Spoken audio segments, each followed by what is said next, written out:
Hello students, आज मैं आपके सामने वीडियो बनाई हूँ। वो है टॉपिक लैक ओपेरॉन का। ठीक है, लैक ओपेरॉन। प्लस टू में लैक ओपेरॉन वर्ड सुनते ही बच्चे डर जाते कि ये क्या, कहाँ से आ गया, ये क्या है। तो मैं इसको छोटे छोटे टुकड़ों में समझाने की कोशिश करूँगी। और आप जान रहे हैं, मैं आपको वर्बली एक कहानी की तरह ही समझाती हूँ, कुछ ज़्यादा लिखना नहीं। अगर आपको थोड़ा सा भी याद रह गया तो आपके एग्जाम्स में नंबर आ जाएंगे। ठीक है, तो लैक ओपेरॉन को समझने की कोशिश करते हैं। यहाँ लैक का मतलब होता है लैक्टोज। लैक का मतलब होता है लैक्टोज। ओपेरॉन का मतलब होता है ऐसा जीन जिसमें बहुत सारे एक्सप्रेसिव जीन जो होते हैं, मल्टीपल जीन्स जो होते हैं, वो केवल एक प्रमोटर या एक ऑपरेटर से रेगुलेट होते हों। ठीक है, एक प्रमोटर या एक रेगुलेटर से बहुत सारे जो कि कौन सा कंडीशन होता है, पॉलीसिस्ट्रॉनिक। मैंने बताया था प्रोकैरियोटिक जीन में पॉलीसिस्ट्रॉनिक कंडीशन होता है, बहुत सारे जीन एक ही प्रमोटर से रेगुलेट हो जाते हैं।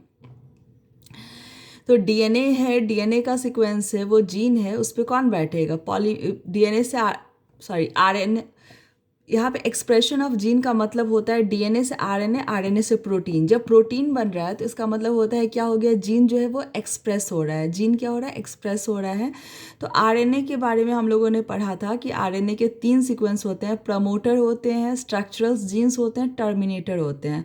जहाँ पे ट्रांसक्रिप्शन स्टार्ट होता है वो प्रमोटर है, जो जीन को ट्रांसक्राइब होना है वो स्ट्रक्चरल जीन है, जहाँ पे स्टॉप होता है वो टर्मिनेटर जीन है। ठीक है, लैक ओपेरॉन मैंने फिर से बताया, लैक का मतलब होता है लैक्टोज एंड ओपेरॉन का मतलब होता है जहाँ मल्टीपल जीन्स एक ही प्रमोटर या एक ही ऑपरेटर के अंदर वो रेगुलेट हो रहे हैं। ठीक है, तो लैक ओपेरॉन हम लोग, बहुत सारे ओपेरॉन होते हैं, जैसे कि ट्रिप्टोफैन ओपेरॉन होता है, हिस्टीडीन ओपेरॉन होता है। बट आपको जो पढ़ना है ना आपके बुक में क्लास 12th में, वो है लैक ओपेरॉन। ठीक है, तो लैक ओपेरॉन में क्या क्या है और कैसे ये रेगुलेट होता है, इसमें एक्चुअली हम लोग रेगुलेशन पढ़ते हैं। रेगुलेशन डिफरेंट स्टेप्स पे किया जाता है ताकि जीन में कुछ भी गलत ना सिंथेसाइज हो जाए, गलत प्रोटीन ना आ जाए, गलत अमाइनो एसिड नहीं आ जाए। तो जगह जगह ट्रांसक्रिप्शन लेवल पे, प्रोसेसिंग लेवल पे, जब एमआरएनए न्यूक्लियस से साइटोप्लाज्म में जाता है तब बहुत सारे ऐसे रेगुलेशन हैं जो उसको किसी भी मिस हैपनिंग से बचाते हैं, कुछ भी गलत अल्टरनेशन से बचाते हैं। ठीक है, तो रेगुलेशन की बात हम लोग करते हैं।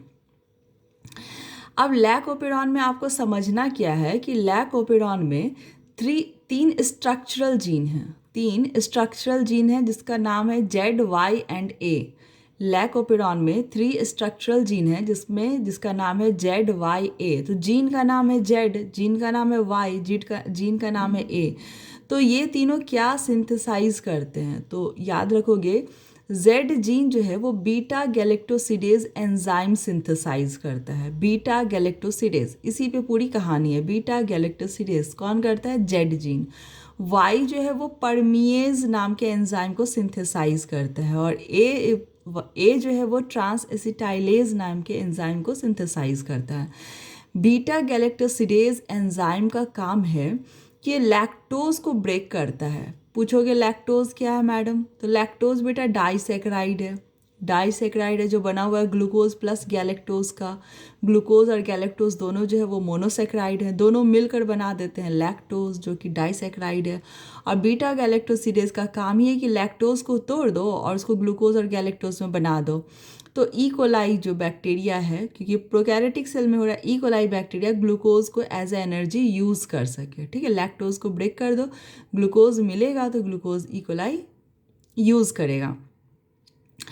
तो माय डियर स्टूडेंट्स, अगर लैक्टोज मीडियम में है तभी तो बीटा गैलेक्टोसिडेज सिंथेसाइज होगा। कब जरूरत पड़ेगी बीटा गैलेक्टोसिडेज की, जब लैक्टोज आपके मीडियम में है, तब बीटा गैलेक्टोसिडेज सिंथेसाइज होगा और लैक्टोज को ग्लूकोज और गैलेक्टोज में ब्रेक करेगा। बट आमतौर पे क्या होता है, अब जो मैं आपको समझाने वाली हूँ, ये देखिए लैकोपेरॉन के मॉडल को, कि ये स्ट्रक्चरल जीन है। ठीक है, क्या है ये, वाइट जो आपको दिख रहा है स्ट्रक्चरल जीन है, ये जेड है, ये वाई है, ये ए है। Z, Y, A, beta galactosidase, permease, transacetylase. ये प्रमोटर है, ये क्या है, प्रमोटर है, ये ब्लू। और ये ब्लैक ऑपरेटर है। ठीक है, ऑपरेटर है। और यहाँ पे कुछ रेगुलेटरी जीन्स प्रेजेंट है। यहाँ पे रेगुलेटरी जीन्स या तो मैं यहाँ पे कुछ ऐड करके कर दूँ, और नहीं तो आप इमेजिन करो कि इस प्रमोटर के पास में अपस्ट्रीम जो है वो कुछ रेगुलेटरी जीन्स है जिसका नाम है क्या, आई जीन। आई जीन, आई जीन जो है वो इनहिबिटर को प्रोड्यूस करता है। किसको प्रोड्यूस करता है? इनहिबिटर को, जिसका नाम है रिप्रेसर। क्या नाम है? रिप्रेसर। तो यहाँ पे का जो जीन है, मैं उंगली का ही यूज़ कर लेती हूँ, यहाँ पे जो रिप्रेसर जीन है, इनहिबिटर जीन है आई, वो एक ऐसे मॉलिक्यूल रिप्रेसर को प्रोड्यूस करता है कि वो रिप्रेसर जाके ऑपरेटर के ऊपर में ऐसे चिपक जाता है। ये रिप्रेसर हो गया, रिप्रेसर प्रोटीन है। आई जीन था, ये आई जीन है। आई जीन जो है वो एक प्रोटीन बना रही है जिसका नाम रिप्रेसर है, और रिप्रेसर क्या कर रहा है? इसके ऑपरेटर को बाइंड कर ले रहा है। इसके कारण से क्या होगा? जो आरएनए पॉलीमरेज है वो प्रमोटर को ढूंढ नहीं पाएगा और ट्रांसक्रिप्शन स्टॉप हो जाएगा। और ये प्रोसेस हमेशा होता रहता है, कंस्टिट्यूटिव होता है, हमेशा एक लोअर स्केल पे ये चलता रहता है कि आपका ये जीन ट्रांसक्राइब नहीं हो रहा है, बीटा गैलेक्टोसिडेज ट्रांसक्राइब नहीं हो रहा है। जब बैक्टीरिया को ज़रूरत है बीटा गैलेक्टोसिडेज की, तो आप इसको आउटसाइड से क्या करेंगे? इसके मीडियम को लैक्टोज प्रोवाइड कर देंगे। क्या कर देंगे? लैक्टोज प्रोवाइड करेंगे। तो जैसे ही लैक्टोज प्रोवाइड करेंगे, कि ये जैसे ही आपका रिप्रेसर है ना, इसकी एफिनिटी लैक्टोज के लिए होती है। लैक्टोज और लैक्टोज जैसा ही सिमिलर एक स्ट्रक्चर है, एलोलैक्टोज, ठीक है। तो जैसे ही लैक्टोज मीडियम में रखोगे कि ये जो रिप्रेसर बना वो उस लैक्टोज के साथ बाइंड कर जाता है या एलोलैक्टोज के साथ बाइंड कर जाता है और ऑपरेटर फ्री हो जाता है। जैसे ही ऑपरेटर फ्री हो गया, इस पे आरएनए पॉलीमरेज बैठेगा और ट्रांसक्राइब करेगा, जिसमें बीटा गैलेक्टोसिडेज, परमिएज, ट्रांसएसिटाइलेज सबके सब जो है वो ट्रांसक्राइब हो जाएंगे, ठीक है। लेकिन अब यहाँ पे समझने वाली चीज़ क्या है कि ये जो इनहिबिटर है यहाँ पे, जो कि रिप्रेसर को प्रोड्यूस कर रहा है, ये कैसा रेगुलेशन कर रहा है? निगेटिव रेगुलेशन कर रहा है। कैसा रेगुलेशन कर रहा है? नेगेटिव, क्योंकि ये हमेशा रिप्रेसर को ऑपरेटर के साथ बांध के रखता है, ठीक है। तो इससे ट्रांसक्रिप्शन इसका ब्लॉक हो जाता है। तो ये किस तरह का रेगुलेशन है? नेगेटिव रेगुलेशन है, ठीक है। और जब आप लैक्टोज या एलोलैक्टोज मीडियम में डालते हो तो वो इसके निकले हुए रिप्रेसर के साथ बाइंड कर जाता है, ठीक है। बाइंड कर जाता है, ऑपरेटर फ्री हो जाता है। तो ये ट्रांसक्रिप्शन को अब क्या कर रहा है? इंड्यूस कर रहा है, इंड्यूस करने के लिए बाध्य कर रहा है, इंड्यूस कर रहा है। तो इसका मतलब आपका जो लैक्टोज और एलोलैक्टोज है उसको इंड्यूसर बोल सकते हैं। क्या बोल सकते हैं? इंड्यूसर बोल सकते हैं।